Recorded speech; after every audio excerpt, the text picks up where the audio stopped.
Señor, hermano. De esa misma forma, hermano, vamos a seguir cantando, alabando, glorificando el nombre de nuestro Señor. Si tu presencia conmigo no va, Señor, no podemos ir, no puedo ir a ningún lugar, Señor. Gracias, Señor. Gracias. Todos en oración, hermanos.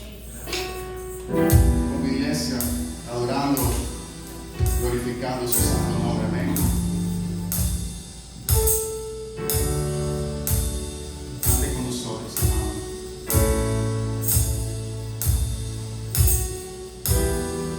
Levante sus manos al Rey.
vamos a recoger los diezmos y las ofrendas y le voy a pedir a nuestro hermano Eric Cristo. Nuestra esperanza está en Él, amén.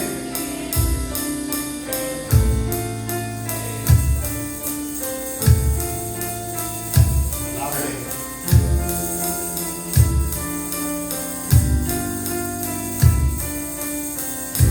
Mi esperanza está en Jesús,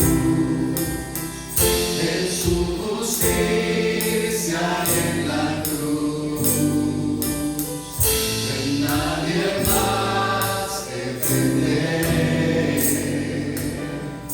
solo en su nombre confiaré. Esperanza. Mi esperanza está en Jesús, en su justicia y en la cruz. De nadie más defenderé, solo en su nombre confiaré. En Jesús fuerte soy, solo Él mi roca es, sobre la tempestad Él es Rey.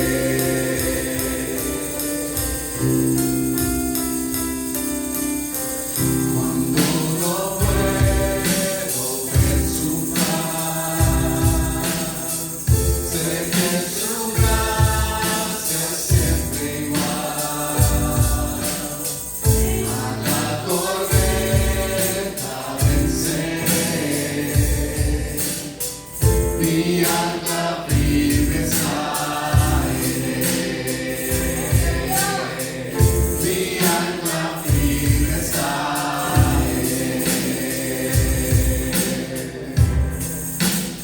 en Jesús, fuerte soy, solo Él mi roca es, sobre la tempestad Él es Rey.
En su presencia voy a estar, sin mancha que Él vendré, crucificado por la fe, crucificado por la fe. Dele palmas a Él, hermano.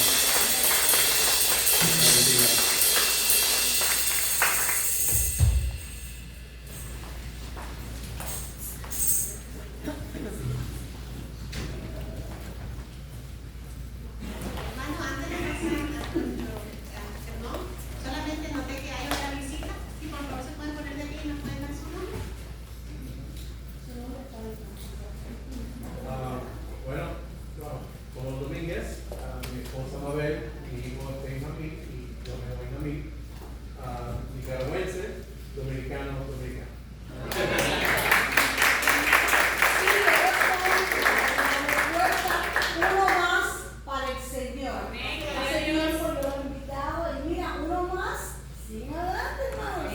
Amén.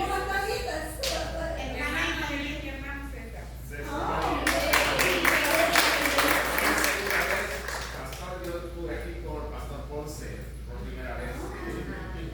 Qué bueno verlo. Qué bueno verlo.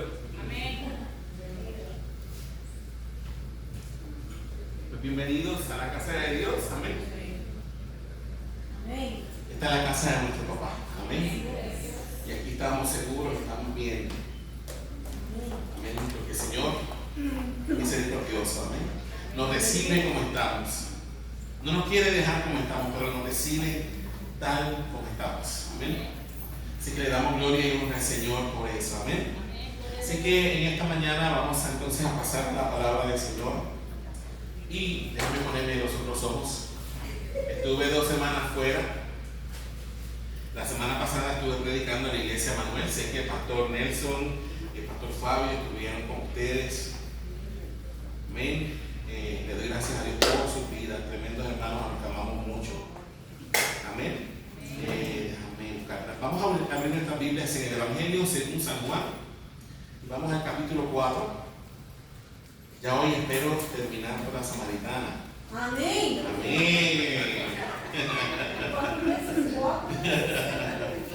Vamos al Evangelio de San Juan, capítulo 4, y vamos a leer los versos desde el 23 hasta el verso 25. Amén.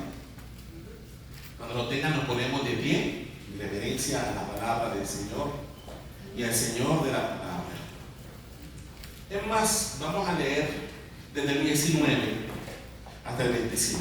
Amén. San Juan 4, del 19 al 25. Amén. Amén. Leemos esta palabra en el nombre del Padre y del Hijo y del Espíritu Santo. Y dice la palabra del Señor. Le dijo la mujer: Señor, me parece que tú eres profeta. Pueden leer conmigo, sí. Nuestros padres adoraron en este monte, y vosotros decís que en Jerusalén es el lugar donde se debe adorar. Jesús le dijo: Mujer, créeme que la hora viene cuando ni en este monte ni en Jerusalén adoraréis al Padre. Vosotros adoráis lo que no sabéis. Nosotros adoramos lo que sabemos, porque la salvación viene de los judíos. Mas la hora viene, y ahora es, cuando los verdaderos adoradores adorarán al Padre en espíritu y en verdad. Porque también el Padre tales adoradores busca que le adoren. Dios es espíritu, y los que le adoran en espíritu y en verdad es necesario que adoren. Verso 25. Le dijo la mujer: sé que ha de venir el Mesías, llamado el Cristo. Cuando Él venga, nos declarará todas las cosas. Eterno Padre, te damos gracias por tu palabra. Te pedimos, Señor, que tu palabra, que es viva y eficaz, nos hable en esta mañana. Gracias, Señor, por este hermoso pasaje de la mujer samaritana. Gracias porque nos habla de que tú eres un Dios que nos busca. Señor, gracias porque fuiste tú el que buscaste a esta mujer y eres tú el que nos busca a nosotros, Señor. En el nombre de Jesús. Amén y amén. Podemos sentarnos. Además de que estuve 2 semanas fuera, ¿verdad? Las 6 semanas anteriores a mis 2 semanas fuera, habíamos hecho un paréntesis dentro de esta misma historia de la mujer samaritana y estuvimos hablando acerca de la verdadera adoración. ¿Ok? Así que voy a manera general, a manera de repaso, a tocar por encimita lo que hemos hablado en las últimas semanas. ¿Amén? Habíamos visto, ¿verdad?, que el capítulo 4 de Juan comienza diciendo, es básicamente una continuación de lo que estaba pasando en el capítulo 3. Jesús estuvo 6 meses predicando y enseñando en la región de Judea. Y fue un ministerio exitoso. Pero cuando Jesús se enteró de que los fariseos andaban por ahí diciendo que Jesús hacía más discípulos que Juan el Bautista, Jesús decide salir de Judea y regresar al área de Galilea. Pero dice la palabra de Dios que antes de regresar a Galilea, Jesús decidió pasar por Samaria, y dice la palabra de Dios que a Jesús le era necesario pasar por Samaria. Eso está en el verso 4.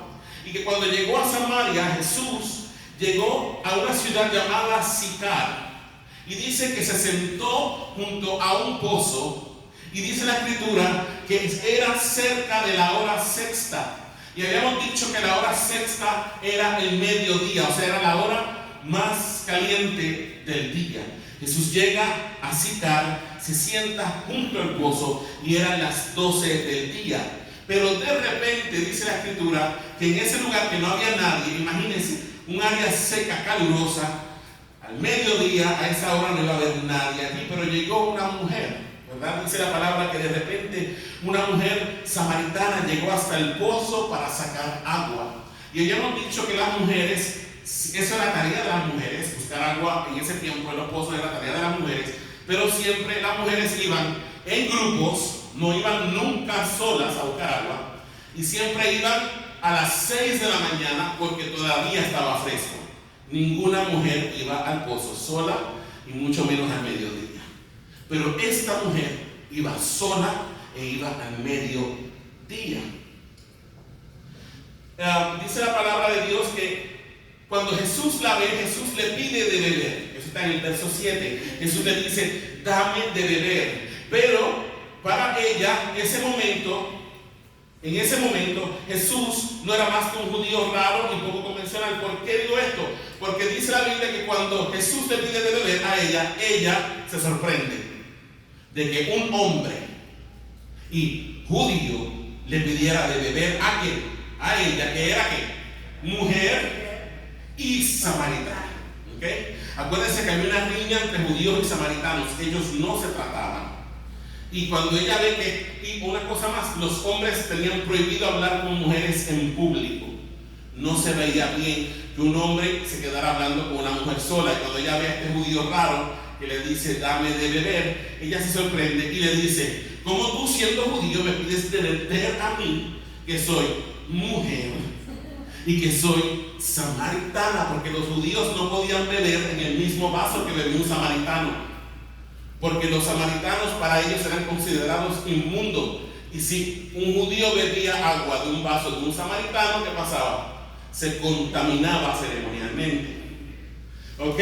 Ahora, para ella Jesús en ese momento, su primer encuentro, la primera impresión que ella tiene de Jesús es que este judío es un tipo raro. Es un tipo raro y es poco convencional, como que no se sujeta a las reglas religiosas, ¿verdad? A los paradigmas sociales y culturales de su época. Ahora, Jesús aprovecha la oportunidad cuando la mujer le dice, ¿cómo tú siendo judío me pides de beber a mí siendo mujer samaritana? Y Jesús aprovecha la oportunidad para ofrecerle a esta mujer agua viva. Y le dice, si conocieras tú el don de Dios, ¿y quién es el que te pide, dame de beber? Tú me pedirías a mí y yo te daría agua viva. Entonces en ese momento ella se queda como tonta y le dice, mira acá, pero tú no tienes ni siquiera una soga ni un balde para echar dentro del pozo. ¿De dónde tú vas a sacar agua viva para darme a mí? Y le dice, ¿eres tú acaso mayor que nuestro padre Jacob, que nos dio este pozo del cual bebieron él, sus hijos y sus animales? Ahora, vemos que primero ya ve a Jesús como un hombre raro, poco convencional, y ahora lo menosprecia, pensando, ¿quién rayos se cree que es? ¿Se cree acaso que es mayor que Jacob, nuestro padre? Acuérdense que los samaritanos estaban muy orgullosos de su herencia cultural, ¿okay? Y para ellos Jacob era el patriarca. ¿Y este tipo quién se cree que es? ¿Se cree que es acaso mayor que nuestro padre Jacob? O sea, ella trata a Jesús con desprecio. Ella consideró a Jesús primero como un simple hombre y segundo como un hombre mucho menor que Jacob, el patriarca. Eso fue, aunque tal vez no lo podemos ver aquí en nuestro idioma, pero fue como una falta de respeto hasta cierto punto a Jesús. Pero Jesús no toma en cuenta su desdén, y en los versos 13 y 14 Jesús mantiene la oferta del agua viva. En el verso 13 y 14 dice, cualquiera que bebiere de esta agua volverá a tener sed, más el que bebiere del agua que yo le daré no tendrá sed jamás, sino que el agua que yo le daré será en él una fuente de agua que salte para vida eterna. Ahora, cuando la samaritana escucha que Jesús sigue hablando y le dice eso, que el que bebiera de esta agua volverá a tener sed, pero el que bebiere del agua que yo le daré no volverá a tener sed. Al escuchar la clase de agua que Jesús le ofrecía, ella se interesa por la oferta que Jesús le hace, y en el verso 15 ella misma le pide: Señor, dame siempre de esa agua. Verso 15, ella le dice: Señor, dame esa agua para que no tenga yo sed, ni venga aquí a sacarla. Entonces vimos que ya Jesús la tenía donde él quería. Jesús utiliza una conversación cotidiana de la vida para irla sin que ella se diera cuenta, trayendo hasta el punto donde él quería traerla.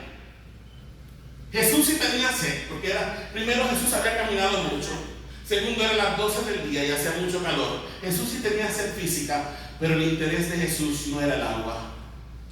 El interés de Jesús era ofrecerle agua viva a esta señora. ¿Ok? Y ahora ella quiere el agua. Pero como pasa con la mayor parte de la gente que no tiene a Cristo, ellos quieren los beneficios de Cristo, pero no quieren comprometerse con Cristo. No sé si me está entendiendo. Y ella le dice: Señor, dame esa agua, pero ya Jesús la tiene donde quiere. Y dice la palabra de Dios que, aprovechando que ella baja la guardia, ya no tiene la guardia alta. Al principio, así: ¿quién es este hombre? ¿Y quién se cree que es él? Pero ahora ya baja la guardia. Y Jesús aprovechó que ella tenía la guardia bajita y le dice: ve, llama a tu marido y ven acá. Jesús en ese momento tocó una llaga bien sensible que tenía esta señora, ¿verdad que sí? ¿Por qué tocó una llaga sensible? Lo vamos a ver pronto. Ella quería el agua viva. Sin embargo, a fin de que ella pudiera beber del agua viva, tenía que tratar con el problema de su pecado. ¿Ok? La gente quiere los beneficios de Jesús. La gente quiere la salvación de Jesús. La gente quiere la sanidad de Jesús, pero no quiere a Jesús que da la sanidad. No quiere a Jesús que da la salvación. ¿Se han dado cuenta de eso? Y ahora Jesús le dice: llama a tu marido y ven acá. Jesús, para yo poder darte el agua viva que tú quieres, yo tengo que tratar con algo primero en ti. Ve, llama a tu marido y vuelve. A lo que la mujer le responde, ¿qué le dijo ella? No tengo marido. Yo no tengo marido. Jesús toca la llaga y ella salta para arriba, como decimos en Puerto Rico. Saltó para arriba. Espérate. La mujer negó tener marido, pero ella no sabía que con quien estaba tratando no era un hombre normal. Sí era un hombre, pero no era un hombre normal. Estaba tratando con el Dios encarnado. Amén. Con el Dios de Juan 1:14, que dice: y aquel verbo se hizo carne y habitó entre nosotros. Estaba tratando con Emanuel, con Dios con nosotros, pero ella no lo sabía todavía. Y Jesús le dijo: bien has dicho, no tengo marido, porque 5 maridos has tenido, y el que ahora tienes no es tu marido. Esto has dicho con verdad. Y cuando la mujer se encuentra desnuda, ¿quién es este hombre? Y dice: Señor, me parece que tú eres profeta. ¿Quién es este hombre que yo no conozco y me ha dicho mi vida entera? La mujer, tal vez temerosa y asombrada, le responde: Señor, me parece que tú eres profeta. La mujer se da cuenta de que Jesús era algo más que un simple hombre cualquiera. Se da cuenta de que Jesús era más que un simple judío raro. Se da cuenta que Jesús era algo más que un simple hombre extraño y le dice: Señor, me parece que tú eres profeta. Fíjense, primero ve a Jesús como un hombre raro, un judío raro. Segundo ve a Jesús, ¿verdad?, como alguien que se cree superior a Jacob, pero ahora ella ve a Jesús como un ¿qué? Un profeta. Ahora la mujer ve a Jesús como un profeta, pero lo ve solamente como un profeta. ¿Ok? Hasta aquí solamente ya puede ver a Jesús como un mero profeta. Y en un intento por desviar la atención del problema, como hace la mayor parte de la gente que no conoce a Cristo, que de momento usted le está hablando del Evangelio y usted le toca la llaga y ellos saltan para arriba, pero como uno tiene sus mecanismos de defensa tan bien entrenados, ellos vienen y tratan entonces de escabullirse como la culebra. ¿Verdad que sí? Sí. Se les toca la llaga, entonces, no, porque en la iglesia los pastores roban. No, que los sacerdotes, muchachos, son violados un montón de niños, yo no quiero saber de la iglesia. Le tocaste la llaga, pero entonces, en vez de mirar para adentro, que es lo que Jesús quiere, mira para adentro, empiezan a mirar para afuera. Y en ese intento, así por tratar de desviar la atención, le dice: oye, Señor, dicho sea de paso, ya que eres profeta, voy a aprovechar la oportunidad para hacerte una pregunta. Nuestros padres adoraron en este monte, y ustedes dicen que es allá en Jerusalén donde se debe adorar. En otras palabras, ella desvía usa un tema religioso, ¿verdad? Como la gente. Señor, ¿cuál es el lugar de la verdadera adoración? ¿Jerusalén o el monte Gerizim? Ven acá, ¿verdad? Y ahí fue que hablamos las 6 semanas de la adoración verdadera, ¿verdad? La respuesta de Jesús, la respuesta que Jesús le da a la mujer, después que le hace esta pregunta: ¿dónde debemos adorar? ¿En Jerusalén o en el monte de Gerizim? La respuesta de Jesús tiene que haberle roto todos los patrones y esquemas religiosos que hasta entonces ella tenía. Porque ¿qué Jesús le dijo? Mujer, te digo que la hora viene cuando ni en este monte ni en Jerusalén van a adorar al Padre. Y dice: mas la hora viene, y ahora es cuando los verdaderos adoradores adorarán al Padre en espíritu y en verdad, porque también el Padre tales adoradores busca que le adore. En otras palabras, Jesús le dijo: mujer, va a venir la hora que ya no va a importar en dónde tú adores a Dios. La adoración que el Padre busca no es en 4 paredes de un templo, no. El Padre está buscando gente que le adore en espíritu, no limitados por religiosidades, no limitados por patrones de templo, no limitados por patrones de culto, y que le adoren en verdad, conociendo quién es Él, en base a lo que Dios ha revelado de sí mismo. Eso le rompió los esquemas a la mujer. Acuérdense que la gente viene. Nosotros somos por naturaleza muy religiosos y tenemos esquemas y queremos encajonar a Dios dentro del marquito de lo que nosotros pensamos que es la verdadera adoración. Y Jesús aprovecha, fíjense algo, eso lo habíamos dicho, la adoración más profunda, la enseñanza más profunda que hay en la Biblia acerca de la adoración que agrada al Padre, Dios se la dio. No la dijo en el sermón del monte. No la dijo cuando alimentó a los 5,000. Se la dio a una mujer que no era judía, era samaritana, que 5 maridos había tenido y ahora vivía en concubinato con un señor. O sea, era adúltera. Y se la dio solamente a ella en un pozo. La enseñanza más profunda de la adoración, Jesús se la dio a esta señora. Jesús aprovecha la oportunidad para darle a la samaritana la enseñanza más profunda acerca de la adoración en toda la Biblia. ¿Y cuál fue esa enseñanza? En síntesis, es que en primer lugar, Dios no está confinado en un solo lugar. En segundo lugar, Dios es un espíritu eterno y es inmortal. En tercer lugar, Dios es omnipresente, no está sujeto a las limitaciones humanas de tiempo y espacio. En cuarto lugar, Dios es invisible, no puede ser representado por imágenes o ídolos, no puede ser percibido por los sentidos físicos, sino por el alma. Por lo tanto, no podemos llegar a conocerle sin la enseñanza que proviene del Espíritu de Dios. Amén. En quinto lugar, Jesús le enseña a esta mujer que es el Padre quien busca entre los hombres una clase especial de adoradores, los que le adoran en espíritu y en verdad. Y hace 2 semanas le enseñé que en todas las culturas de aquella época era al revés. Eran los dioses los que se sentaban a esperar en sus templos a que la gente llegara a adorarles. Claro que eran dioses falsos, acuérdense. Los ídolos no tienen poder, tienen ojos pero no ven, tienen manos pero no palpan, tienen oídos pero no oyen, tienen pies pero no caminan. Y los dioses de las naciones, que eran ídolos.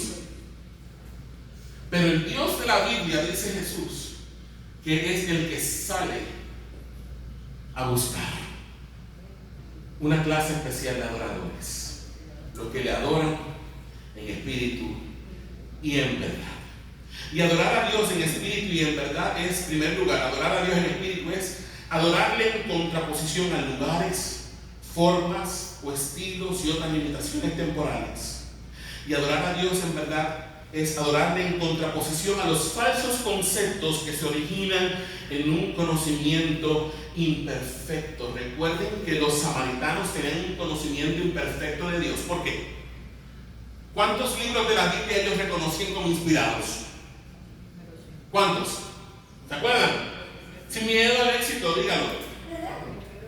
Los primeros 5, el Pentateuco, Génesis, Éxodo, Levítico, Números y Deuteronomio. Y olvidaron el resto del Antiguo Testamento. Y recuérdense que Dios fue revelándose de manera progresiva. La revelación de Dios no se detuvo en Deuteronomio.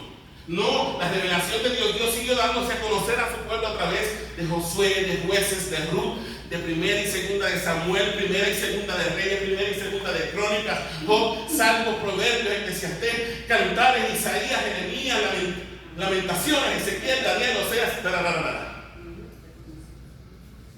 hasta Malaquías. Pero los samaritanos se quedaron con los primeros 5 libros, se quedaron con Moisés. ¿Okay? Por eso Jesús le dice, por eso desarrollaron tantos falsos conceptos de Dios. Tenían un conocimiento de Dios, pero así, chiquitito. Y tras que era chiquitito estaba mezclado con todas las culturas con las que ellos habían mezclado. O sea, tenían una mezcla de paganismo con verdad. Por eso que Jesús le dice a ella, ustedes adoran lo que no saben. Nosotros, los judíos, adoramos lo que sabemos, porque la salvación viene ¿de quién? De los judíos, le dijo Jesús. Y además de que los judíos tenían la totalidad del Antiguo Testamento. ¿Ok? Esta respuesta de Jesús dejó a la samaritana totalmente desarmada. Poco a poco Jesús fue tumbándole todos los argumentos que ella tenía. Jesús se los fue tumbando y la dejó desarmada. En otras palabras, Jesús le dijo, mira mujer, el lugar no es lo importante. Y en segundo lugar, Dios está buscando que la adoren en espíritu y en verdad. Y esto nos lleva al último intento de la mujer por tratar de evadir su problema. Y ese último intento se encuentra en el verso 25. Juan 4, 25. Acompáñenme ahí. Les di la síntesis como en 20 minutos. Mi esposa me dice que yo no tengo el don del resumen. ¿Ok? Yo no tengo el don de sintetizar las cosas y dárselas en una cápsula, no. Por mi personalidad yo tengo que llevarlos a todos por el camino y desmenuzar, triturar el pasaje bíblico. Porque yo creo que es la manera en que yo lo entiendo, porque soy brutito. ¿Okay? Entonces, para yo poder entenderlo, tengo que destruirlo. ¿Okay? Soy como los nenes que le regalan un radio o le regalan un juguetito electrónico. y lo desarman para poderlo. Así soy. ¿Ok? Vamos al verso 25. Juan 4:25. ¿Lo tienen todos? Amén. Lo leemos a la cuenta de 3. A la 1, a las 2 y a las 3. ¿Qué dice? Le dijo la mujer: sé que ha de venir el Mesías, llamado el Cristo. Cuando Él venga, nos declarará todas las cosas.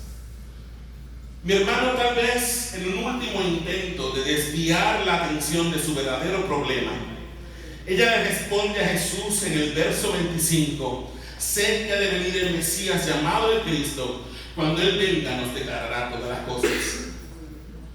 Ahora, es importante que entendamos algo. Los samaritanos tenían una cierta esperanza mesiánica. ¿Ok? Los samaritanos tenían una especie de esperanza mesiánica. Si ustedes me acompañan un segundo a Deuteronomio 18, del 15 al 18, vamos a ver por qué es que los samaritanos tienen o tenían una esperanza mesiánica. Acuérdense que ellos reconocen solamente como inspirados que Génesis, Éxodo, Levítico, Números y ¿quién? Deuteronomio. Y en Deuteronomio 18, de 15 al 18, ¿lo tienen todo? Mira lo que Dios le promete al pueblo de Israel en Deuteronomio 18, del 15 al 18. ¿Lo tienen todos? Lo leemos a la cuenta de 3. A la 1, a las 2 y a las 3. Mira lo que Dios le dice: profeta de en medio de ti, de tus hermanos, como yo, te levantará Jehová tu Dios. A él oiréis. El que está hablando ahí es Moisés. ¿Ok?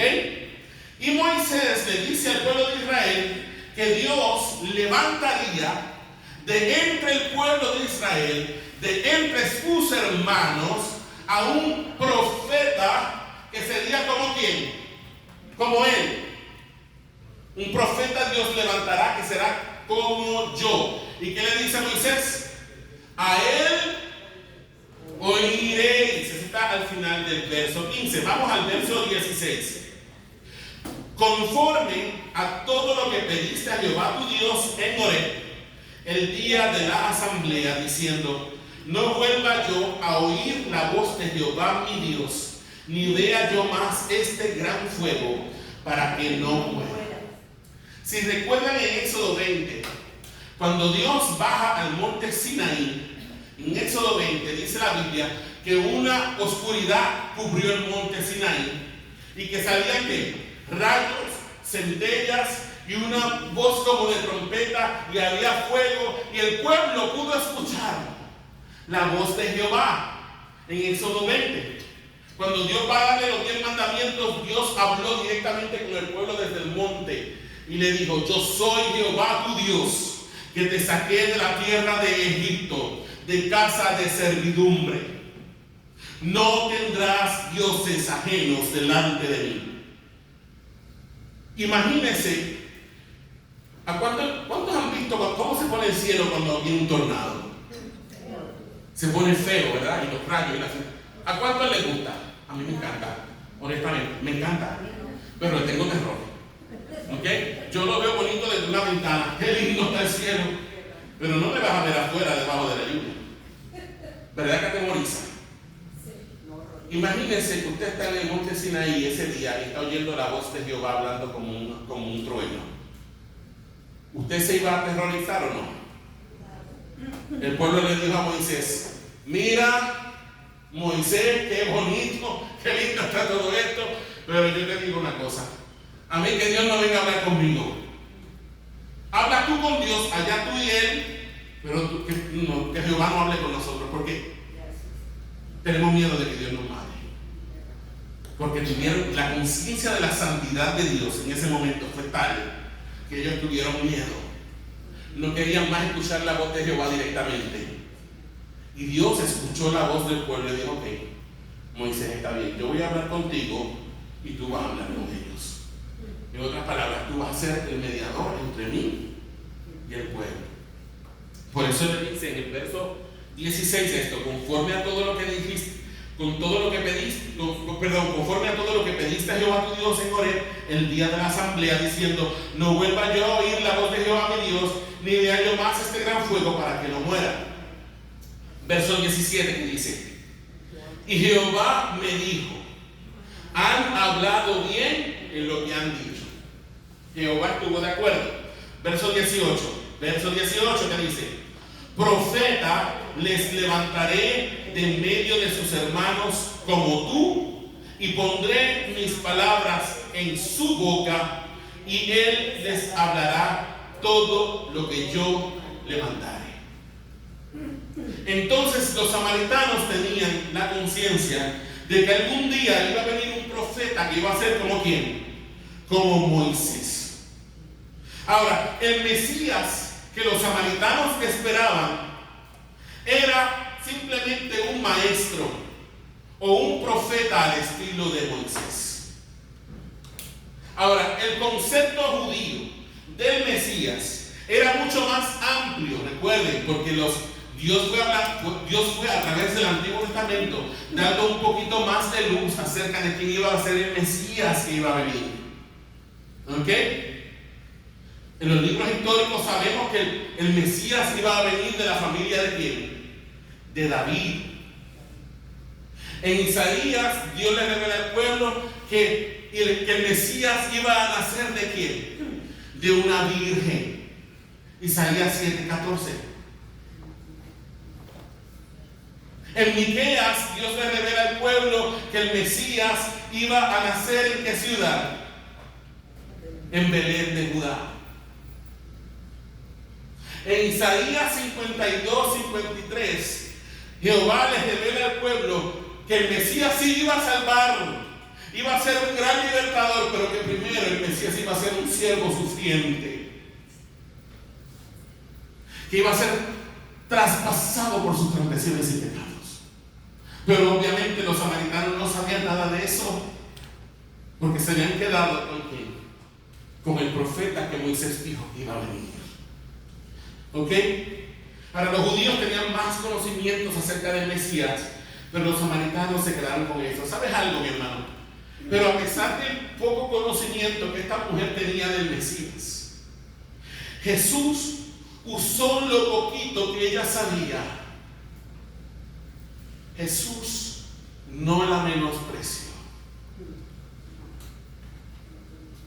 Jesús partió desde esa poquita luz que ella tenía para hablarle y revelarle su verdad. Y esto nos lleva a la primera aplicación en esta mañana. Y la primera aplicación en esta mañana es: nunca menosprecies la poca luz que alguien tenga acerca del camino de salvación. Nunca.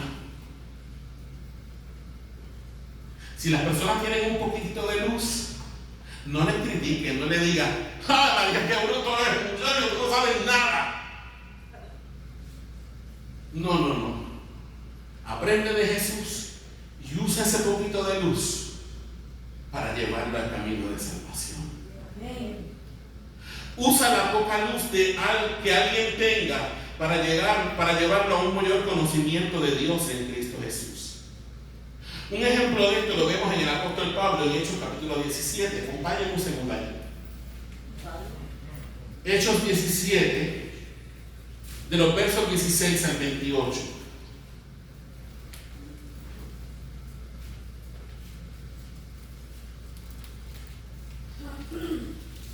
Contexto. Cuando Pablo llega a Tesalónica y comienza a predicar el Evangelio de Cristo, se formó un alboroto en Tesalónica que Pablo tuvo que salir corriendo de allí y termina en Berea. En Berea él comienza a predicar el Evangelio, pero el corazón de los bereanos era diferente al de los de Tesalónica. Los bereanos, en vez de ponerse a alborotar a la ciudad, empezaron a comprobar que lo que Pablo decía a través de la Biblia era lo correcto. ¿Ok? Pero llegaron los de Tesalónica hasta Berea cuando se enteraron de que Pablo estaba allí y trataron de formar un alboroto también en Tesalónica. Así que los hermanos de Berea deciden sacar a Pablo de la ciudad y lo envían a Atenas. ¿Ok? Ese fue el contexto del pasaje. ¿Qué dice en Hechos 17, del verso 16 al 28? La historia es que Pablo, ¿dónde? En Atenas. Ok. Mientras Pablo los esperaba en Atenas. ¿A quién estaba esperando Pablo en Atenas, mi hermano? A Silas y a Timoteo, que se habían quedado en Berea. ¿Ok? Se quedaron allá en Berea. Y Pablo los estaba esperando en Atenas. ¿Qué dice? Vamos todos juntos. Mientras Pablo los esperaba en Atenas, su espíritu se enardecía viendo la ciudad entregada a la idolatría. Verso 17.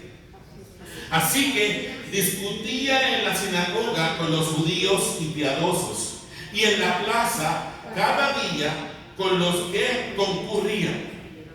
Verso 18. Y algunos filósofos de los epicúreos y de los estoicos disputaban con él. ¿Saben que había unos filósofos? Y que había un grupo de los filósofos que se llamaba ¿qué? Los epicúreos. ¿Ok? Los epicúreos eran unos griegos que creían, o su filosofía era el placer, que el fin de la vida era el placer. Los estoicos, por el contrario, creían que el fin de la vida era desarrollar ¿qué? Las virtudes que uno tenía. O sea, eran dos polos ¿qué? Opuestos. Uno es, vamos por ahí para abajo hasta que amanezca el sol. ¿Okay? Hasta que salga el sol. Como la canción de, no me acuerdo quién cantaba esa. Y nosotros éramos, vamos a desarrollar las virtudes. ¿Ok? Las virtudes que tenemos, la sabiduría y todas esas cosas. Y algunos filósofos de los epicúreos y de los estoicos disputaban con él. Y unos decían, mira lo que decían de Pablo, ¿qué querrá decir este palabrero? Era bien común que en Atenas era una ciudad conocida ¿por qué? Por la sabiduría, por el conocimiento, porque siempre habían filósofos nuevos trayendo nuevas enseñanzas y se paraban en la plaza a enseñar y la gente los escuchaba. Ahora ellos están oyendo a Pablo predicando de dioses raros. ¿Y de qué rayos está hablando este palabrero? Dice ellos aquí, ¿verdad que sí? Seguimos acá. Después que dice que querrá decir este palabrero, en el mismo verso 18 dice, y otros decían, ¿qué cosa? Parece que es predicador de nuevos dioses, porque les predicaba el evangelio de Jesús y de la resurrección. Verso 19, y tomándole le trajeron al Areópago. Ok, Pablo estaba en las plazas predicando, ¿verdad que sí? Y cuando los atenienses lo oyeron, dije, espérate, esto hay que llevarlo allá al Areópago. El Areópago era como básicamente como el Sanedrín, donde se juzgaban todas las cosas. ¿Ok? Ahora, la razón por la que llevaron ellos a Pablo allí no fue para juzgar lo que Pablo estaba enseñando, sino porque querían escuchar y llevaron a Pablo hasta el Areópago. ¿Verdad que sí? Diciendo, ¿qué le dijeron ellos a Pablo? ¿Podremos saber qué es esta nueva enseñanza de que hablas? Pues traes a nuestros oídos cosas extrañas. Queremos pues saber qué quieres decir. ¿Qué quiere decir esto? Verso 21. Porque todos los atenienses y los extranjeros residentes allí en ninguna otra cosa se interesaban sino en decir o en oír algo nuevo. Verso 22. Entonces Pablo, puesto en pie en medio del Areópago, dijo: varones atenienses, en todo observo que sois muy religiosos, porque pasando y mirando vuestros santuarios, hallé también un altar en el cual estaba esta inscripción: al Dios no conocido, al que vosotros adoráis, pues sin conocerle, es a quien yo os anuncio. El Dios que hizo el mundo y todas las cosas que en él hay, siendo Señor del cielo y de la tierra, no habita en templos hechos por manos humanas, ni es honrado por manos de hombres, como si necesitase de algo, pues Él es quien da a todos vida y aliento y todas las cosas. Verso 26. Y de una sangre ha hecho de todo el linaje de los hombres, para que habiten sobre toda la faz de la tierra, y les ha prefijado el orden de los tiempos y los límites de su habitación, para que busquen a Dios, si en alguna manera, palpando, puedan hallarle, aunque ciertamente no está lejos de cada uno de nosotros, porque en Él vivimos y nos movemos y somos, como algunos de vuestros propios poetas también han dicho, porque linaje suyo somos. Aquí Pablo le está hablando a una cultura que los samaritanos por lo menos tenían un poquito de conocimiento de Dios. Pero estos atenienses, ¿qué conocimiento de Dios tenían? Ninguno. Sin embargo, en su ignorancia tenían un altar para el Dios no conocido. Tenían tantos dioses, por si acaso se nos queda alguno, vamos a levantarle un altar también, por si acaso. Y dentro de su ignorancia, Pablo aprovechó para hablarle del Dios verdadero a partir del altar al Dios no conocido. Y fíjate que no empezó a citarle versículos bíblicos ni pasajes de las Escrituras, no. Usó a quién? A sus propios poetas. Como sus propios poetas han dicho, linaje suyo somos. Pablo sí se enardeció ante la idolatría de ellos, pero Pablo no los criticó por su ignorancia. Pablo usó lo poquito que ellos conocían y eso lo usó para hablarles del Evangelio de Cristo. ¿Usted me está entendiendo? Esto me recuerda cuando yo fui a Amazonas en el año 2014. Fui en un viaje misionero, pero fui como enfermero. Y trabajamos con 7 etnias indígenas allá, por allá adentro de la selva. Y conocí a un misionero que era Curripaco, una de las etnias que hay allí. Y él había levantado una iglesia entre los indígenas, siendo él mismo indígena. Y él me contó, ¿sabes cómo yo le tuve que enseñar la doctrina de la cena del Señor a mi gente? La única manera en que pude hacerlo fue usando su misma cultura. En la cultura donde él se desarrolló, había una costumbre: cuando un familiar de uno moría, el cuerpo de esa persona era llevado al bosque hasta que se descomponía. Una vez que se descomponía, ellos buscaban los huesos de esa persona y los quemaban. Y cuando quemaban los huesos de esa persona, los trituraban hasta hacerlo polvo. Y cuando trituraban los huesos de esa persona hasta hacerlo polvo, en la noche hacían una ceremonia en la que se invitaba a toda la comunidad de los indígenas. Y preparaban chicha, una bebida de maíz. Y todos se sentaban en un círculo a tomar la chicha en honor del muerto. Pero la chicha de la familia directa del muerto, ¿sabes qué contenía? El polvo de los huesos de su familiar. ¿Por qué? Porque era una manera de decir: Él vive entre nosotros y está con nosotros. Y para nosotros, en nuestra cosmovisión, tal vez eso sea una cosa que no haríamos en nuestro sano juicio. Pero él usó eso para enseñarle la similitud con la cena del Señor.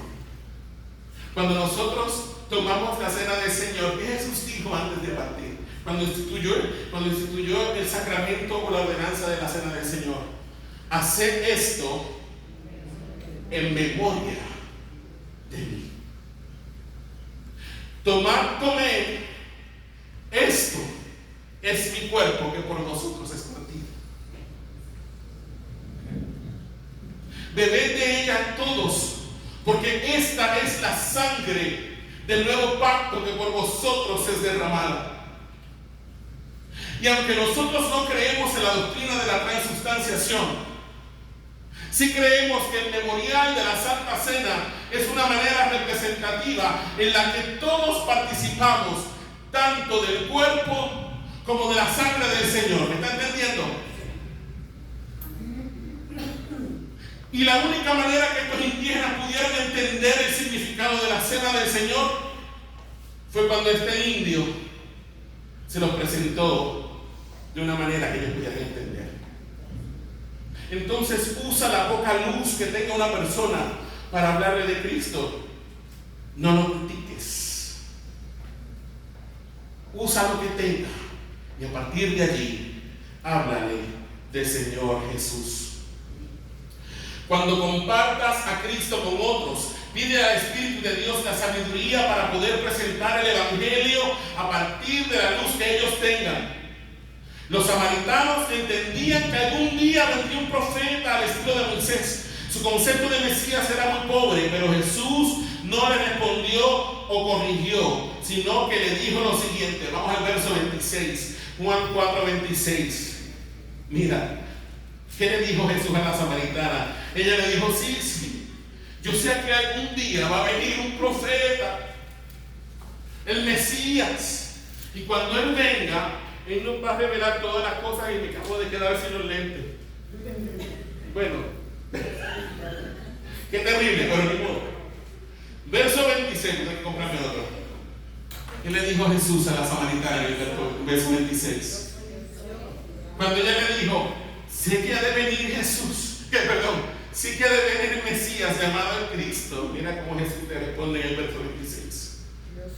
Yo soy el que habla contigo.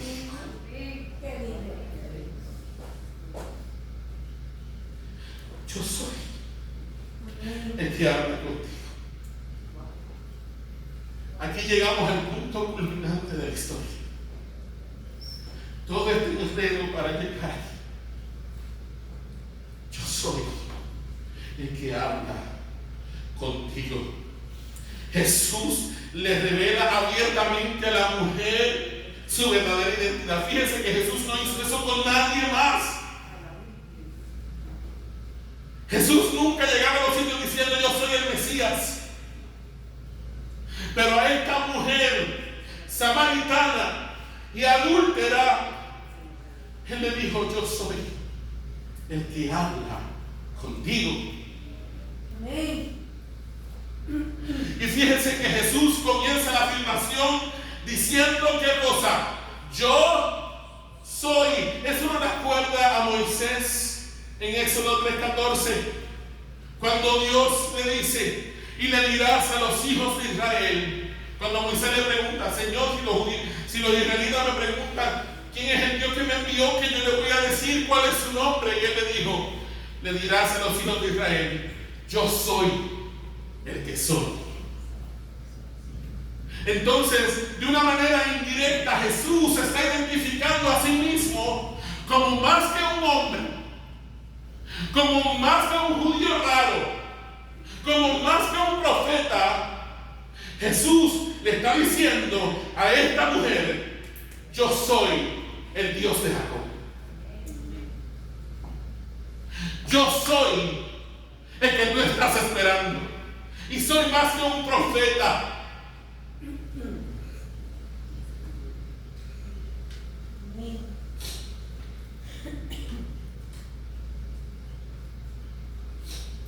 Fíjate qué maravilloso. Jesús no se identificó como el Mesías con ningún judío. Jesús no le dijo a Nicodemo, yo soy el Mesías. Tampoco se identificó como el Mesías a los sacerdotes o a los religiosos que oficiaban los sacrificios en el templo. Se identificó como el Mesías a una mujer samaritana y adúltera. Y esto me lleva a la segunda aplicación del sermón de hoy. ¿Y sabes cuál es esa aplicación, mi hermano? Dios escoge lo vil y lo menospreciado del mundo para su gloria. Amén. Amén. Si yo hubiera sido Jesús, yo no me hubiera identificado como el Mesías en un lugar apartado a una sola persona. Yo hubiera hecho un espectáculo. Mírenme, yo soy. Pero Jesús le dijo a ella, yo soy el que habla contigo, a una mujer samaritana, adúltera, en el pozo de Jacob. Ella y él solos en ese momento. Vamos un segundo a 1 Corintios 18 y con esto estamos terminando. 1 Corintios 18, Perdón, 1. Primera de Corintios 1, del 18 al 31.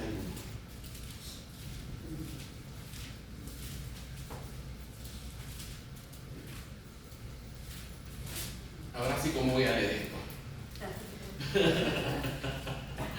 Primera de Corintios 1, del 10. Mucho duraron un año, ¿no? Porque 14 pesos por un año está bien. Te vamos a comprar una nueva. Espérate, que esto no. Ok, vamos a leer como podamos, ¿ok? Amén. Primera de Corintios 1, del 18 al 31. Lo leemos rapidito. ¿Qué dice? A la 1, a la 2 y a las 3. ¿Qué dice? Porque la palabra de la cruz es locura a los que se pierden, pero a los que se salvan, esto es a nosotros, es poder de Dios. Pues está escrito: destruiré la sabiduría de los sabios y desecharé el entendimiento de los entendidos. ¿Dónde está el sabio? ¿Dónde está el escriba? ¿Dónde está el disputador de este siglo? ¿No ha enloquecido Dios la sabiduría del mundo? Pues ya que la sabiduría de Dios el mundo no conoció a Dios, mediante la sabiduría agradó a Dios salvar a los creyentes por la locura de la predicación. Verso 22. Porque los judíos piden señales y los griegos buscan sabiduría. Verso 23. Pero nosotros predicamos a Cristo crucificado, para los judíos ciertamente tropezadero y para los gentiles locura, mas para los llamados, así judíos como griegos, Cristo, poder de Dios y sabiduría de Dios. Verso 25.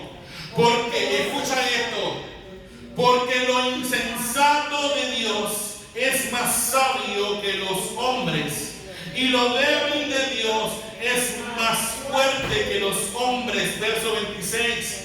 Pues mirad, hermanos, vuestra vocación, que no sois muchos sabios según la carne, ni muchos poderosos, ni muchos nobles. Los griegos buscan sabiduría y los judíos señales, pero Dios los escogió a ustedes. Que muchos de ustedes no son sabios, muchos no son nobles y muchos no son poderosos. Verso 27 que dice, y aquí es que quiero que lleguemos: sino que lo necio del mundo escogió Dios para avergonzar a los sabios, y lo débil del mundo escogió Dios para avergonzar a lo fuerte, y lo vil del mundo y lo menospreciado escogió Dios, y lo que no es, para deshacer lo que es, a fin de que nadie se jacte en su presencia. Amén. Gloria a Dios. Si yo fuera el Mesías, yo no me hubiera revelado como el Mesías a una mujer samaritana de reputación dudosa. Pero como Jesús es un Dios de gracia, Dios escoge a lo vil y a lo menospreciado de la tierra. Amén. Para avergonzar Amén. a lo sabio y a lo fuerte. La lógica del mundo es contraria a la lógica de Dios. Jesús pudo haberse revelado como el Mesías a algún importante judío, a alguien de mejor reputación, a alguien erudito, a algún maestro, pero escogió hacerlo a una persona que ninguno de nosotros en su sana razón hubiese escogido, para revelarle algo tan importante. Al igual que la mujer samaritana, escucha esto, al igual que la mujer samaritana, nosotros también fuimos escogidos por Dios, no porque fuésemos importantes, no porque tuviéramos algo bueno en nosotros, no porque tuviéramos algo para dar, sino por todo lo contrario. Fuimos escogidos por pura gracia, que es el favor inmerecido de Dios. No éramos nada en nosotros mismos, pero Dios en Cristo Jesús nos escogió desde antes de la fundación del mundo, dice el apóstol Pablo. Amén. Y nos dio sentido y propósito. Ahora, ¿para qué nos escogió Dios en Cristo desde antes de la fundación del mundo? Un segundo, acompáñame a Romanos capítulo 8, versos 29 y 30. Vamos a ver qué tiene que decirnos el apóstol Pablo en cuanto a esto. Romanos 8, 29 y 30.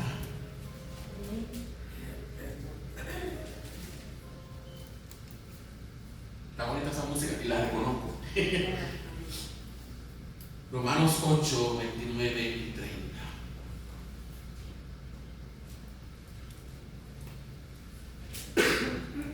Se me hace difícil el número. Aquí vamos. A la 1, a las 2 y a las 3. ¿Qué dice el apóstol Pablo? Dice: porque a los que antes conoció, también los predestinó para que fuesen hechos conformes a la imagen de su Hijo, para que Él sea el primogénito entre muchos hermanos. ¿Para qué Dios nos escogió? Dice ahí que Dios nos conoció de antemano. Y cuando la palabra conocer ahí no significa conocer en el sentido de nosotros acá, hola, ¿cómo estás? No. Conocer implica amar con un amor especial de antemano. Esas personas que Dios conoció o amó con un amor especial de antemano, dice el apóstol Pablo, que a esas personas que Dios conoció, a esas personas también que las predestinó. Pero para dejarlas como estaban,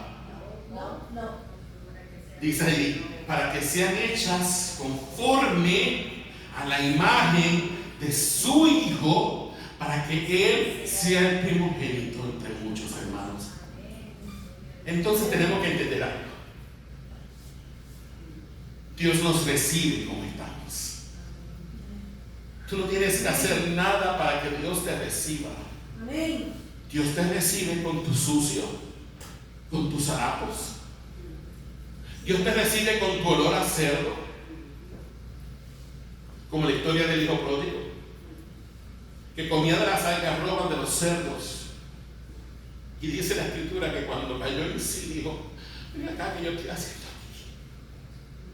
En la casa de mi padre los jornaleros comen mejor que yo, y yo aquí pasando hambre viendo cómo estos cerdos comen algarrobas y no me dan ni una. Dice: me levantaré e iré a mi padre y le diré: Padre, he pecado contra el cielo y contra ti, ya no soy digno de ser llamado tu hijo, hazme como a uno de tus jornaleros. Y dice la escritura que se levantó y salió corriendo hacia su padre. Y dice la escritura que cuando su padre lo vio a lo lejos, porque si el padre lo vio a lo lejos es porque el papá se levantaba todas las mañanas a mirar al horizonte, a ver cuándo vendría. Y dice que cuando su padre lo vio a lo lejos, corrió hacia él, se echó sobre su cuello y lo besó. Y cuando el muchacho empezó a decirle: Padre, he pecado contra el cielo y contra ti, ya no soy digno de ser llamado tu hijo, el padre lo interrumpe y digan: vístame al muchacho, póngale sandalias, póngale el anillo, maten al becerro gordo y hagamos fiesta. Amén. Lo dejo terminar. Pero dice, lo que me impacta es que corrió hacia él, se echó sobre su cuello y lo besó. ¿Y a qué olía ese muchacho? A cerdo. Pero el padre no lo dejó vestido de cerdo, ni con harapos. El padre lo vistió. Entonces, Dios te recibe apestoso, sucio y haraposo, pero no te quiere dejar así. Amén. Amén. Su propósito es que hacerte a la imagen de su Hijo, para que Él sea el primogénito entre muchos hermanos. Ya vimos la razón de por qué Dios nos escogió en Cristo. Ahora vamos a ver para qué fuimos escogidos por Dios, según el apóstol Pedro. Primera de Pedro 2, de 9 al 11. Primera de Pedro 2, del 9 al 11. Qué bueno que compraron nuevo. Gracias, hermano. Sé que no fue para mí, pero les agradezco. Primera de Corintios 2, del 9 al 11. ¿Qué dice? ¿Corintia o Pedro? Pedro. Primera de Pedro 2, del 9 al 11. Vamos a ver cómo distingo esto. No veo. Ya lo encontré. ¿Pedro qué? Primera de Pedro 2, del 9 al 11. Mira lo que dice el apóstol. Vamos todos juntos a la cuenta de cada una de las que dice: mas vosotros sois linaje escogido, real sacerdocio, nación santa, pueblo adquirido por Dios. ¿Para qué? Para que anunciéis las virtudes de aquel que os llamó de las tinieblas a su luz admirable. Verso 10 que dice: vosotros que en otro tiempo no erais pueblo, pero que ahora sois pueblo de Dios, que en otro tiempo no habíais alcanzado misericordia, pero ahora habéis alcanzado misericordia. Dios nos escogió en Cristo para hacernos conforme a la imagen de Él, pero nos escogió, dice el apóstol Pedro, ¿para qué? Para que ahora nosotros hiciéramos, anunciáramos, ¿qué cosa? Las virtudes de aquel que nos llamó de las tinieblas a su luz admirable. Y con esto concluimos. Dios nos da propósito y sentido en Cristo Jesús. No importa cuál haya sido nuestro pasado. Repito, Dios nos da propósito y sentido en Cristo Jesús. No importa cuál haya sido nuestro pasado. Y vamos a leer rapidito Juan 4 del 27 al 30 y del 39 al 42. Con esto concluimos. Juan 4 del 27 al 30.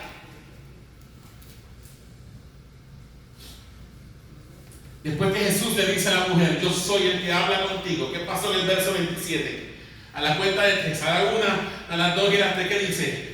En esto vinieron sus discípulos y se maravillaron de que hablaba como una mujer.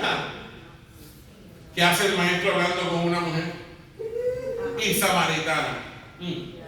Pero dice: sin embargo, ninguno dijo, ¿qué preguntas? ¿O qué hablas con ella? O sea, ya ellos habían pasado suficientes vergüenzas con Jesús por afrontado, hablando antes de tiempo. Por eso dice que ninguno se atrevió a preguntarle a la mujer: ¿qué tú le estás preguntando? ¿Qué tú le estás preguntando al maestro? Y ninguno se atrevió a decirle al maestro: ¿qué estás hablando con ella? Se quedaron calladitos. Verso siguiente, 28. ¿Pero qué dice aquí?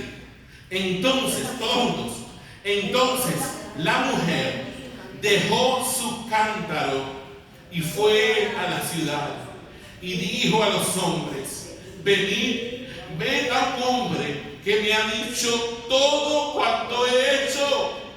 ¿No será este el Cristo? Entonces salieron de la ciudad y vinieron a él. ¿A qué vino la mujer? ¿A qué llegó el pozo ella? A buscar agua. Pero allí dice que después que Jesús le dijo: yo soy el que habla contigo, ¿qué pasó? Ella se olvidó de que había venido a hacer la cosa. Y se dejó su cántaro. Se le olvidó la sed que tenía. Se le olvidó el calor. Se le olvidó el agua. Dejó el pozo, dejó el cántaro en el pozo y se fue corriendo a la ciudad. Y le dijo a los hombres, fíjense, los hombres, no a las mujeres, porque tenía mala reputación entre las mujeres. Ella era el terror de las mujeres del pueblo. Y fue donde los hombres y les dijo: me encontré con un hombre en el pozo que me dijo todo cuanto he hecho. ¿No será este el Mesías? ¿No será este el Cristo? El apóstol Pedro dice que Dios nos salvó para que anunciáramos las virtudes de aquel que nos llamó de las tinieblas a la luz admirable. ¿Y qué hizo esta mujer? Lo primero que hizo cuando conoció a María, ella no tenía conocimiento teológico. Ella no conocía mucho de las escrituras, pero ella sí se había encontrado con un hombre en el pozo que le dijo todo cuanto ella había hecho. Y ella fue a compartirlo al pueblo. Me dijo todo cuanto he hecho. Y dice el verso 30, ¿qué cosa? Entonces ¿qué? Salieron de la ciudad y vinieron a él. ¿Quiénes salieron de la ciudad y vinieron a él? La gente del pueblo. Y de ahí saltamos hasta el verso 39. ¿Qué dice en el verso 39? Y muchos de los samaritanos de aquella ciudad creyeron en él por la palabra de la mujer que daba testimonio diciendo: me dijo todo lo que he hecho. Verso 40. Entonces vinieron los samaritanos a él y le rogaron que se quedase con ellos, y se quedó allí 2 días. Verso 41. Y creyeron muchos más por las palabras de él. Verso 41. Y decían a la mujer: ya no creemos solamente por tu dicho, porque nosotros mismos hemos oído y sabemos que verdaderamente este es el Salvador del mundo, el Cristo. Amén. Amén. Gloria a Dios. Una mujer samaritana y adúltera fue la primera en compartir el evangelio en su comunidad. ¿Qué me está entendiendo? Que Dios tan misericordioso. No importa cuál haya sido tu pasado, Él puede cambiarte y usarte a ti para traer a una ciudad entera para Cristo, como hizo esta mujer. No sabía mucho, pero sí sabía una cosa: me dijo todo lo que he hecho. Y creyeron por la palabra de Él. Inclinemos nuestro rostro. Padre, gracias por este hermoso capítulo del Evangelio de Juan, que nos revela una faceta más de tu gracia. Señor, tú no miras cuál haya sido nuestro pasado. No, para ti fue necesario pasar por Samaria y encontrarte con esta mujer despreciada por el pueblo. Y le diste propósito y sentido a su vida cuando te encontró. Cuando se dio cuenta de que era más que un simple hombre, que era más que un simple profeta, que tú eras aquel de quien habían hablado los profetas, el Mesías, el Dios encarnado. Padre, que esta palabra nos sirva a nosotros para primero darnos cuenta, Señor, de que no debemos menospreciar nunca, Padre amado, a ninguna persona, ni el nivel de conocimiento mucho o poco que tenga de ti. Y segundo, que nos sirva para darnos cuenta que no importa cuál haya sido nuestro pasado, Señor, tú perdonas y borras todas nuestras rebeliones y nos haces nuevo en Cristo Jesús. Padre, pero que también podamos entender que tú nos aceptas y recibes tal cual somos, no por causa nuestra, sino a pesar de cómo somos, pero que nos recibes tal y cual estamos, para formar en nosotros a la imagen de tu Hijo Jesucristo, hasta que lleguemos a la estatura del varón perfecto en Cristo Jesús. Gracias, Padre Santo, en el nombre de Jesús. Vamos a cantar Preciosa Sangre. Aquí me la trajeron los muchachos. Qué hermosa palabra. Bueno, 17 semanas de la mujer samaritana. No les voy a Porque ese no es el propósito de la palabra. Si pudieron ver a Cristo, si pudieron ver su gracia, pudieron verla, pudieron ver a Cristo en la palabra de Dios. Amén. Qué hermoso el Salvador tenemos, ¿verdad? Qué hermoso el Señor tenemos. Vamos a ponernos de pie, vamos a cantar a Dios.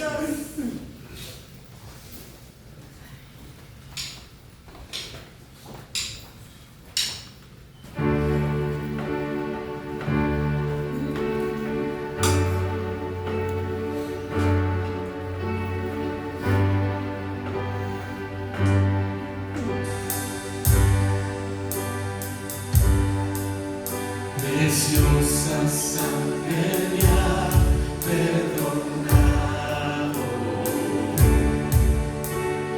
blanco como nieve ya soy, borró mi vergüenza y mi maldad, su pacto renovándome está. Mi rostro hoy levantaré, pues por su gracia volví a nacer. Su nombre ya me libertó, solo por Cristo.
Amén. Podemos sentarnos, hermano. Antes de irnos, yo quiero hacer una reunión hoy después del servicio, pero decidí que voy a aguantarla un poquito hasta agosto. ¿Ok? Porque quiero aclarar unos puntos antes de cualquier cosa. Estamos hablando saben que estamos en un proceso de reorganizar la iglesia, ¿verdad? y de redefinir muchas cosas, y de redefinir la membresía de la iglesia. Amén. Y yo estuve 2 semanas fuera, y honestamente esas 2 semanas yo andaba por ahí desconectado de todo. Y no quiero hacer algo, imponer algo a la cañona ahora. ¿Sí entendieron lo que es la cañona? ¿Entendieron la cañona? La cañona es como que... ¿Sabes lo que es la cañona? A la fuerza, ¿no? Quiero aclarar un punto primero, lo vamos a hacer en las próximas semanas. Y luego de eso entonces vamos a proceder. ¿Ok? Un proceso, quiero volver a revisar la constitución de la iglesia porque hay que hacerla otra vez. O sea, usando la primera como base, pero volverla como que a reestructurar. Y hay que hacer una asamblea reconstituyente porque tenemos que reconstituir la iglesia. ¿Okay? Ya somos una iglesia que ha estado aquí 40 años, pero estamos otra vez en reestructuración. ¿Okay? Y hay que definir unas cosas y eso lo vamos a hacer en las próximas semanas. ¿Okay? Voy a estar trayendo una serie de sermones en las próximas semanas acerca de la membresía de la iglesia. ¿Okay? Aunque tomamos un curso de lo que significa ser miembro de la iglesia, pero quiero, ¿verdad? Como que por la palabra otra vez volver a repasar las cosas y que tratar de que las entendamos mejor. Amén. Y clarificar cualquier duda o conflicto que podamos tener. Amén. En el mes de agosto vamos a volver a tomar la cena del Señor. Primer domingo del mes. Es el primer domingo del mes que nosotros siempre celebramos la cena del Señor. Amén. Y hay otros anuncios más. Ahora mismo no los tengo todos a la mano.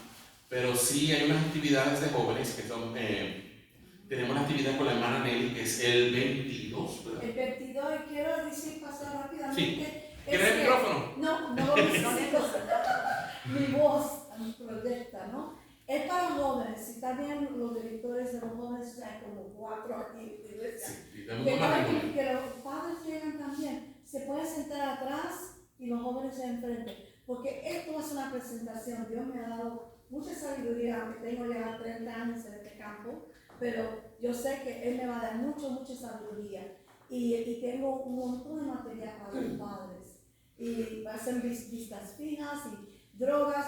Mira, cuando Él habló del mensaje, vienen con las drogas las personas aquí, vienen con dolores, vienen muy profundos. Y no queremos que nuestros hijos, ahora que están entrando a la universidad, caen en la droga, la marihuana, la cocaína, la heroína, los estimulantes, los depresivos, el PCP, el oxycodone, la roca, el crack, la mota, el arroz. ¿Ves todo lo que hay? Hay mucho aquí afuera. Y lo último es la heroína, que está horrible. So, hermanos, no sé si está de acuerdo con eso, pastor, que los padres se sienten sí, atrás. Sí, para mí no hay problema. Los jóvenes pueden estar. Si están de acuerdo, amén. Vamos a invitar a... Sí, de hecho, y los padres deben estar también, porque uno tiene que estar alerta de todo, ¿no? Por eso, señales que indican que tu hijo tiene un problema con el alcohol. Exacto, sí. O drogas. Sí. Y hermano, no te limites, si hay que hablar crudo, se habla crudo. Sí, ¿Okay? se habla un poquito crudo. Sí, lo anuncio ahora. ¿Sabes por qué? Porque en la calle oyen cosas peores. ¿Okay? Así que... En la televisión. Y la televisión. Así que hermano, quizá habla a calzón y tal. Ok, y tenemos la escuela bíblica de vacaciones esta semana, julio del 10 al 14. Ok, si conocen niños en su comunidad, todavía están a tiempo de traerlo. Lo vamos a hacer aquí en el santuario. Ok, el viernes 14 vamos a tener un block party. Que vamos a traer algodón dulce, porque la asociación tiene una máquina de popcorn, una máquina de algodón dulce, nos las iban a rentar por 100 pesos. Y la vamos a tener aquí, pero yo había hablado con el pastor Ryan, pero a él se le había olvidado que ellos quieren una boda el sábado 15, pero la noche antes tienen el rehearsal aquí en la iglesia. Okay, así que yo dije, vamos a aguantar el block party, no lo vayamos a arruinar el rehearsal de esta gente, así que vamos a suspender el block party, pero sí el viernes 14 van a estar los padres aquí, se les van a dar cosas a los niños. El propósito de esta escuela bíblica de vacaciones es presentar el Evangelio de Cristo a nuestros niños. Tenemos 3 hermanas que se prepararon en el curso de Enseñando con Éxito a la Niñez nivel 1, que es Evangelismo de Niños, y ellas aprendieron cómo desarrollar una lección bíblica evangelística. ¿Okay? Nosotros creemos que los niños tienen que ser evangelizados. El hecho de que un niño nazca en la iglesia, o sea, hijo de padres cristianos, no significa que el niño es automáticamente cristiano, no. Todo niño, toda persona que nace en este mundo, nace en un estado de muerte espiritual y necesita ser nacido de nuevo. ¿Ok? Y a veces cometemos el error de que comenzamos a enseñarle principios bíblicos a los niños que todavía no son creyentes y lo que estamos desarrollando son religiosos en vez de hijos de Dios. No sé si me está entendiendo. Aquí primero se le habla de Cristo, se le evangeliza, el niño tiene un encuentro personal con Cristo y a partir de allí es que se le enseñan entonces los principios de la Escritura para él, para un niño sano. ¿Me está entendiendo? ¿Estamos hasta aquí? Recuerden en Operación Felipe, que nuestra Operación Andrés se llama Operación Felipe, septiembre 23 y 24. Recuerden la actividad del 15 y 16 de septiembre en el seminario, que el pastor Fabio estuvo hablándoles, eso es bien importante. Y también hay unas actividades de la Convención Bautista de Luisiana para jóvenes que me gustaría que fueran, van a ser en Alexandria en el mes de noviembre. ¿Ok? Es en un sitio allí, es como me imagino yo que es como un coliseo, no sé, realmente no he estado nunca allí, pero va a ser 2 noches evangélicas, 2 días de evangelismo, ¿ok? Para los jóvenes va a haber música, va a haber conciertos, va a haber de todo, y todo eso auspiciado por la Convención Bautista de Luisiana. Sí tiene un costo de $50 por joven, pero eso no va a salir de ustedes jóvenes, ¿ok? Eso nosotros vamos a ayudarlos en eso, y si hay que hacer car wash para que ustedes vayan, lo hacemos. Si hay que vender chocolate para que ustedes vayan, lo vendemos. Si hay que vender no sé, tacos, qué más, lo que sea. A ver, día va a ser un garage sale. También si hay que hacerlo para que ustedes vayan, lo hacemos, ¿ok? Eso va a ser en noviembre, creo que el 18 y 19. 19 y 20, ay, es que estoy malo con la fecha. ¿Ok? No creo que nada más se me está olvidando. No, nada más se me está olvidando. Ok, así que vamos a orar para despedirnos, nos ponemos de pie. Que ya como que se está calentando. Cuando ya están sintiendo el fuego del verano aquí encima. Vamos a orar. Padre, gracias por este tiempo que hemos tenido de adoración en tu casa, en tu presencia. Señor, tú eres maravilloso, te alabamos. Gracias por tanto que nos has dado, tanto amor. Tanta gracia y tanta misericordia. Bendice cada uno de mis hermanos, Señor, y que cuide a mis hermanas en la fe. Padre amado, ahora que nos despedimos a nuestros hogares, te pedimos, Señor, que seas tú con cada uno de nosotros en todo lo que hagamos el resto de esta semana. Fortalécenos, Señor, Padre, para enfrentar todos los retos que vamos a encontrarnos esta semana. Tú sabes que vivimos en un mundo que no está fácil, pero tú has dicho que estarías con nosotros todos los días hasta el fin del mundo y confiamos en eso, Señor. Te pido por cada uno de mis hermanos, bendíceles, Señor. Que la bendición del Padre, el amor del Hijo y la comunión del Espíritu Santo sean con cada uno de nosotros. En el nombre de Jesús. Amén. Segundo, antes de que se vayan, me acordé de esto. Hermanos, si alguno desea bautizarse el 23 de julio, yo tengo en mente, si alguien quiere bautizarse, hubo gente que unos meses atrás se acercaron a mí y me dijeron que se querían bautizar. Pueden acercarse a mí, dejarme un mensaje de texto, escribirme, no tengan miedo de escribirme. Yo no como gente, yo no muerdo, yo no como niño, ¿ok?